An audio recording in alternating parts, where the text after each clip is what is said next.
Hello student, स्वागत है आप सभी का एक बार फिर से हमारे इस लर्निंग प्लेटफॉर्म बीएससी बायो वाला में। स्टूडेंट, आज इस लेक्चर में मैं आपके साथ एनाटमी ऑफ पाइनस स्टेम के बारे में बताऊंगा कि जो पाइनस का स्टेम होता है उसकी एनाटमी यानी कि जब हम लोग इंटरनल स्ट्रक्चर देखते हैं तो क्या क्या पॉइंट देखने को मिलता है। ठीक, यानी कि हम लोग आज उसकी इंटरनल स्ट्रक्चर, उसके स्टेम के इंटरनल स्ट्रक्चर के बारे में बात करेंगे कि क्या क्या उसके स्पेसिफिक पॉइंट दिखाई पड़ते हैं, कौन कौन से पार्ट होते हैं, उसके बारे में हम लोग आज इस लेक्चर में समझेंगे, जानेंगे।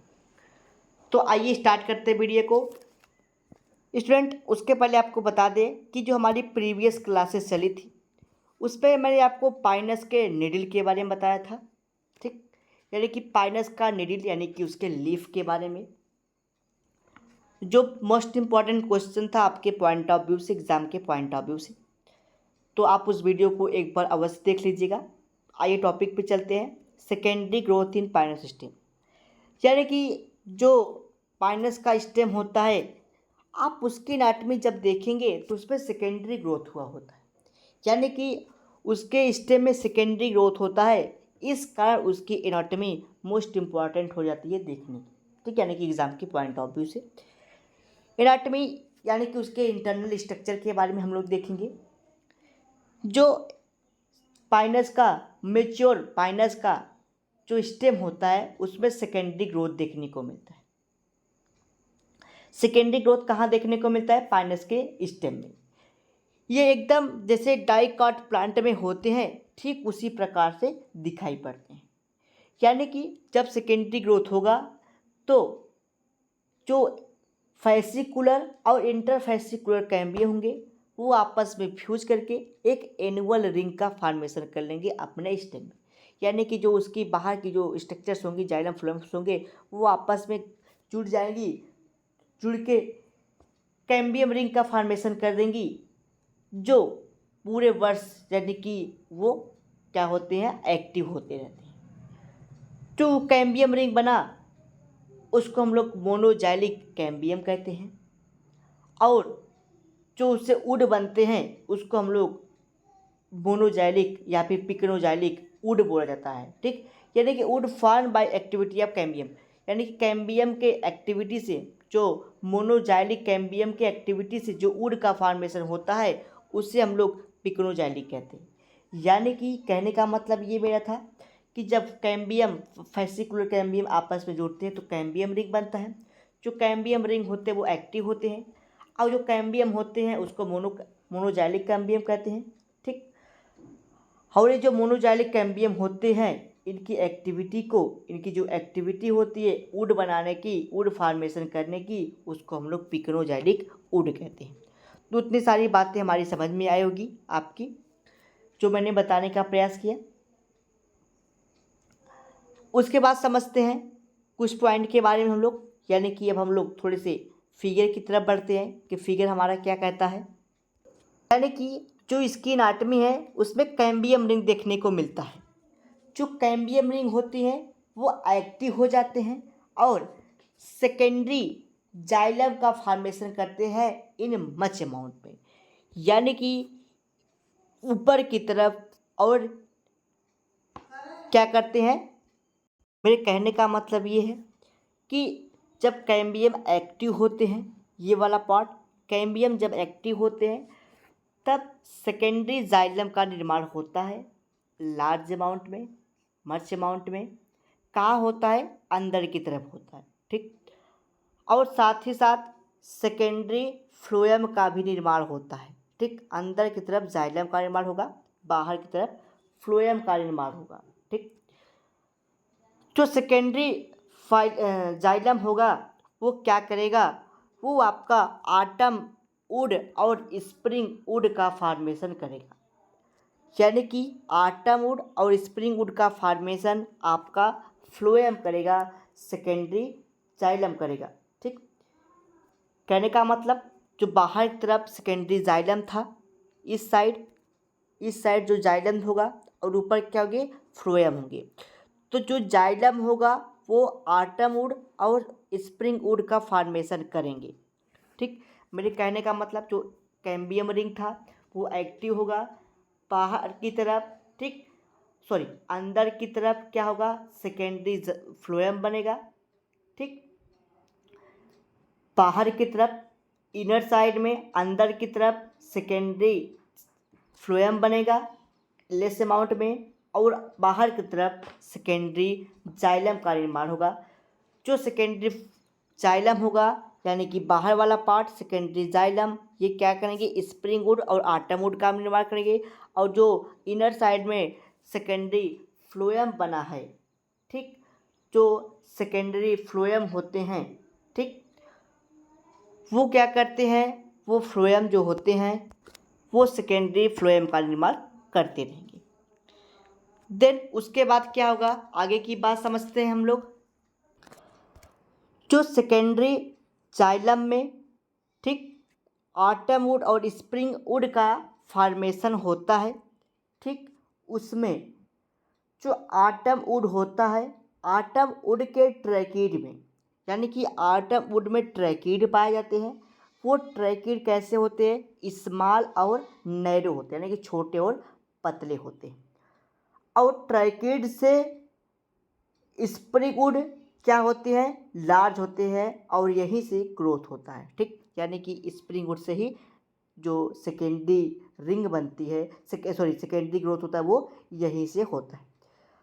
और जो सेकेंडरी वुड है और स्प्रिंग वुड है, जो स्प्रिंग वुड है और आटम वुड है, ये दोनों आपस में मिल करके एक एनुअल रिंग का निर्माण करते हैं।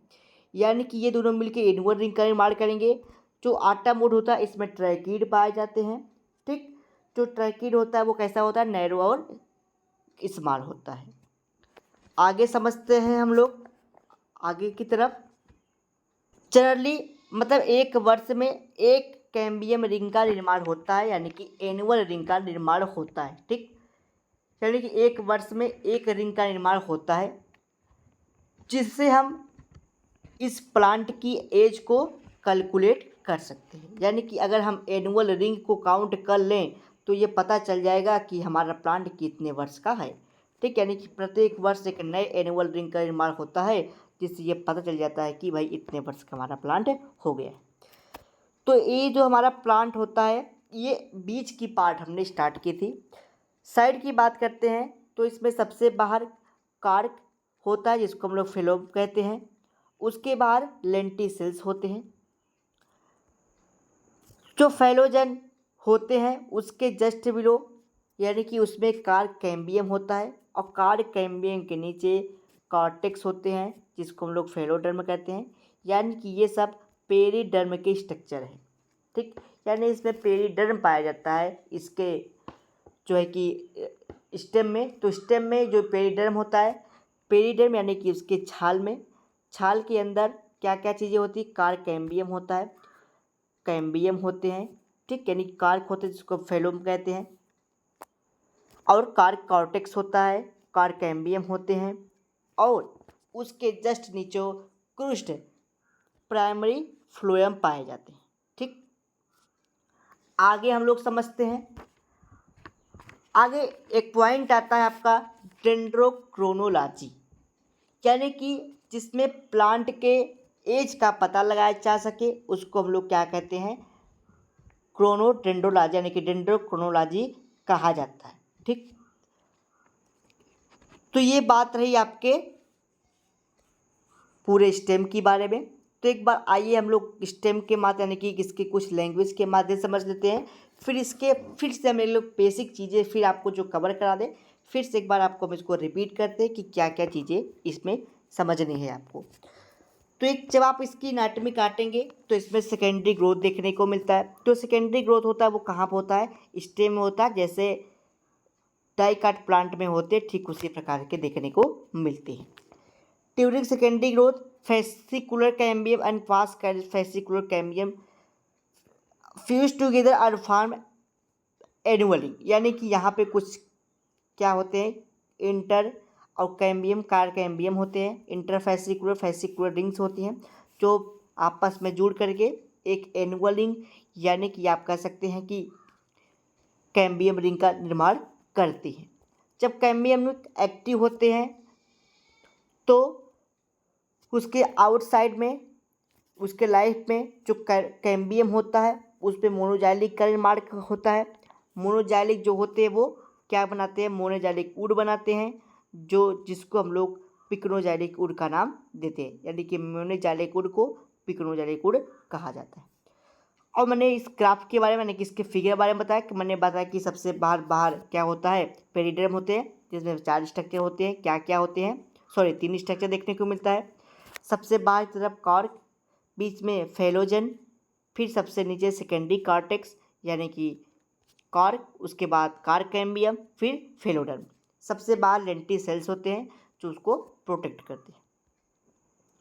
फिर नीचे थोड़े मात्रा में क्या होते हैं, प्राइमरी फ्लोएम होता है। फिर प्राइमरी फ्लोएम के जस्ट नीचे क्या होता है, सेकेंडरी फ्लोएम होता है। उसके जस्ट नीचे कैम्बियम होता है। कैम्बियम के इनर साइड में यानी कि नीचे की तरफ में, सॉरी आउटर साइड में क्या होते हैं, सेकेंडरी जाइलम होता है। सेकेंडरी जाइलम में आटम और स्प्रिंग वुड होते हैं। जो आटम वुड होते हैं उसमें ट्रैकीड पाए जाते हैं। ठीक, जो ट्रैकीड होते हैं वो क्या होते हैं, उसमें कुछ पित्त से होते हैं, यानी कि यहाँ पे दिखा गया है पित्त होते हैं इसमें। ठीक, तो ट्रैकीड, जो आटम वुड होते हैं उसमें क्या होती है, ट्रैकीड होते हैं। जो ट्रैकीड होते हैं उसमें क्या होते हैं, पित्त से होते हैं। ठीक, यानी कि यहाँ पे पित्त है। अब पित्त के बारे में थोड़ी जानकारी देंगे आपको हम। पित्त होती है, जो पित्त होती है ये क्या है, इम्पॉर्टेंट करेक्टर है पाइनोसोर के। पित्त का प्रेजेंट होना एक इम्पॉर्टेंट करेक्टर को दिखाता है।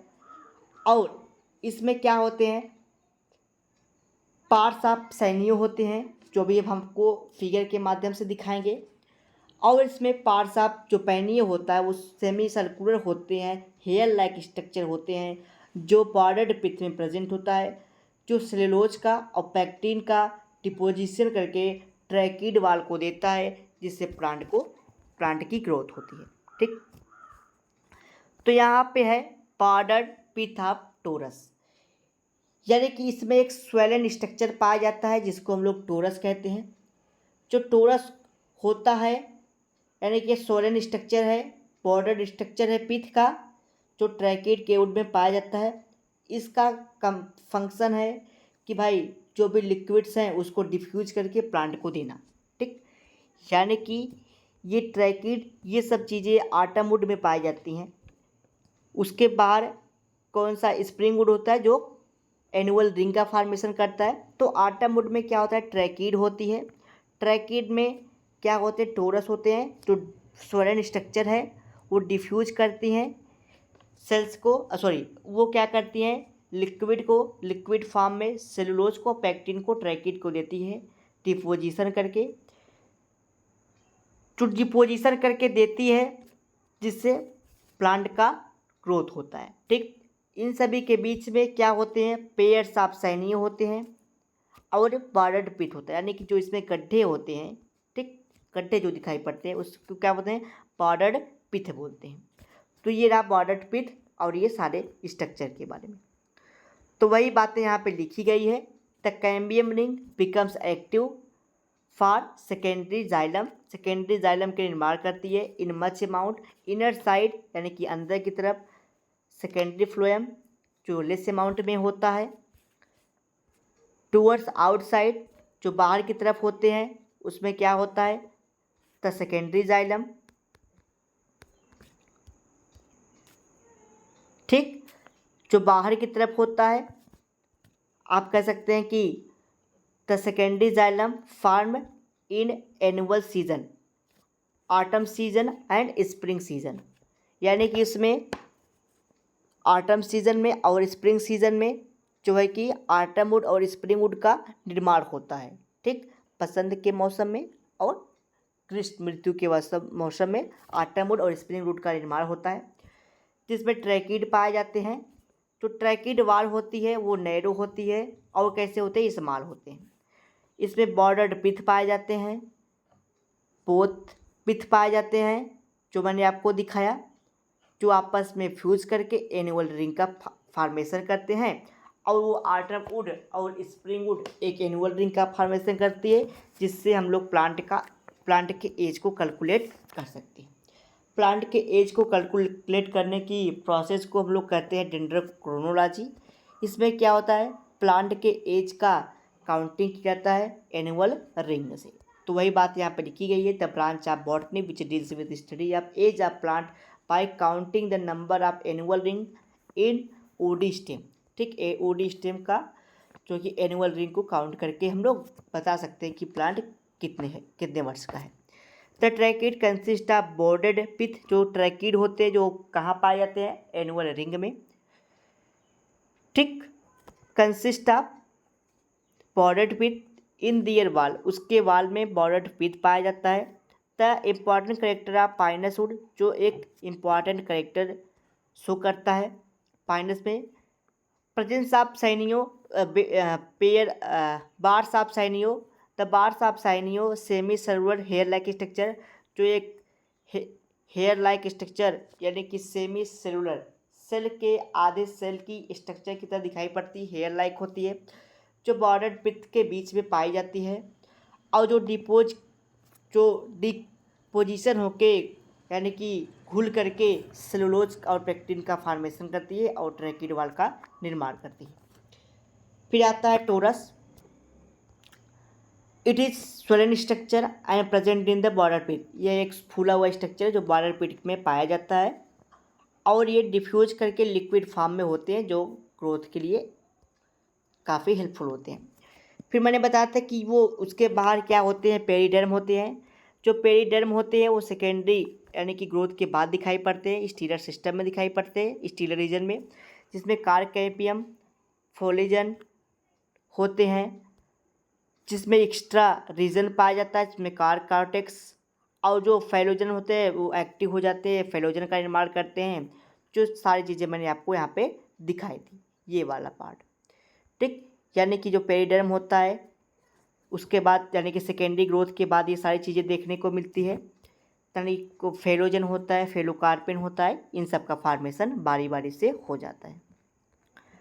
आगे समझते हैं हम लोग। और इसमें कुछ लेंटी सेल्स पाई जाती है जिसमें पोर होते हैं। ठीक, तो ये सारी बातें रहीं हमारे स्टेम के बारे में। नेक्स्ट लेक्चर में हम लोग इसके रिप्रोडक्शन की बात करेंगे कि किस प्रकार से इसमें रिप्रोडक्शन होता है। तो अगले क्लास में हम लोग इसी के बारे में चर्चा करेंगे। तो ये पूरी समरी रही स्टेम के बारे में। इसके बारे में हम रिप्रोडक्शन की बात करेंगे, फिर उसके बाद उसके सीड का, जिस प्रकार से आपका ये सिलेबस कंप्लीट हो जाएगा यानी कि ये यूनिट। फिर नेक्स्ट लेक्चर में हम लोग नए टॉपिक के साथ आएंगे यानी कि नए यूनिट के साथ आएंगे। चलिए मिलते हैं अगले लेक्चर में रिप्रोडक्शन के साथ।